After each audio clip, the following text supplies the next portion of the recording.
So নতুন জিমে গেছো বাট স্টিল কনফিউজড, কোনো হেল্প পাচ্ছ না on losing weight, diet and tracking progress.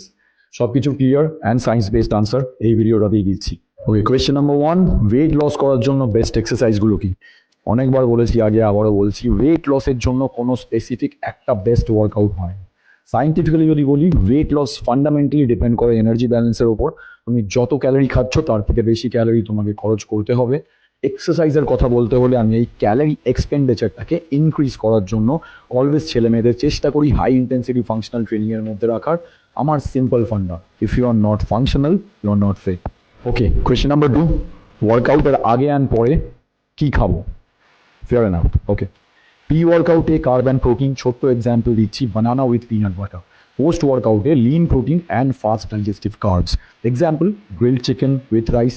এটা তোমাদের মাসেল রিকভারিতে খুব হেল্প করবে। ওকে, নাও সব থেকে ইম্পর্টেন্ট কোয়েশ্চেন, প্রোগ্রেস কীভাবে ট্র্যাক করবো? ফিটনেস প্রোগ্রেস মেজার করতে হবে এইভাবে, বডির measurements now, every 3 to 4 weeks নিজের পিকচার্স ক্লিক করে কম্পেয়ার করো। অলওয়েজ পারফরমেন্স মেট্রিক্সকে ফলো করো, তোমার স্ট্রেংথ, স্ট্যামিনা, এন্ডিউরেন্স এগুলো ইনক্রিজ হচ্ছে কি না, র্যাদার দ্যান ওয়েট মেশিনে দাঁড়িয়ে দেখা আজ কত কেজি কমলো, কাল কত ওয়েট ছিল।